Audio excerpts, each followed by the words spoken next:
안녕하세요, 시운TV입니다.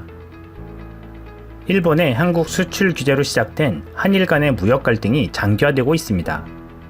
안보상의 이유로 한국을 화이트리스트에서 배제시킨 일본.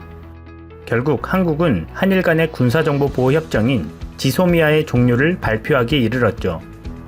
지소미아는 한일 간의 문제만이 아니라 미국이 중간에 끼어 있습니다. 사실상 미국의 적극적인 추진으로 한일 간의 지소미아를 맺게 되었다고 해도 과언이 아닐 텐데요. 그런데 지소미아의 종료 발표는 신의 한 수였다는 평가가 흘러나오고 있습니다. 그 이유가 무엇일까요? 지소미아의 종료는 한일은 동맹국이 아님을 나타내는 선언이었습니다. 대북 정보가 아쉬운 일본에게는 큰 충격이 아닐 수 없었습니다. 그러면서 미국을 압박할 수 있는 카드였다는 생각이 듭니다. 한국에 대한 일본의 부당한 경제보복과 안보상으로 신뢰할 수 없다는 입장을 보이던 일본에 침묵하고 있던 미국에게 숙제를 던진 것이죠. 일본이 한국을 안보협력국으로 인정하도록 만들라고 말입니다. 우리로서는 일방적으로 미국 눈치만 보며 끌려가지만은 않겠다는 의지의 표현이었습니다.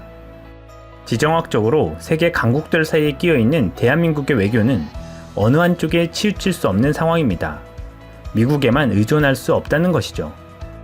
우리나라는 현실적으로 수출로 먹고 사는 나라입니다. 우리나라 전체의 수출량을 살펴보면 미국이 12%, 일본은 5%, 중국과 홍콩을 합치면 최대 34%에 육박하는 게 현실입니다.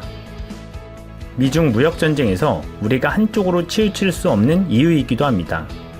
결과적으로 지소미아 종료를 선언한 것은 미국의 책임있는 참여를 유도하고 일본에게는 충격요법을 줄 수 있는 것이었습니다.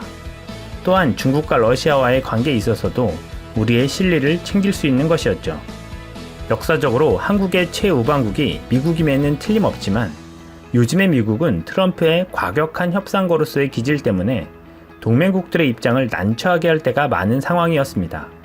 그 한 예로 한미 군사훈련을 왜 하는지 모르겠다, 돈 낭비다 라든지 한국을 향해 한국의 방위비 인상은 어릴 적 월세 올리는 것보다 쉬웠다라는 것, 동맹국들을 무시하고 깔아뭉개는 발언을 서슴지 않는다는 것입니다.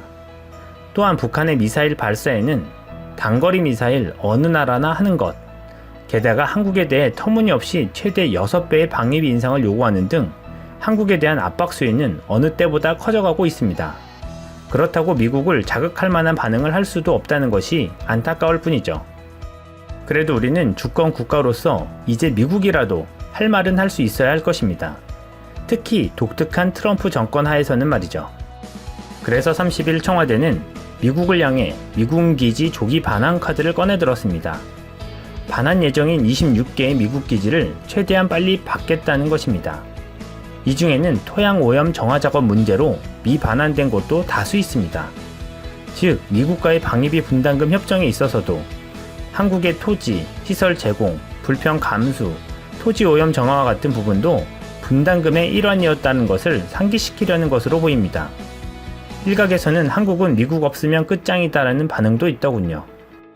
하지만 동북아 패권 속에 중국을 견제하는 데 핵심 요지인 한국이 분담금을 올리지 않았다고, 지소미아 종료했다고 그냥 떠날 수 있을까요? 이상 시온TV였습니다.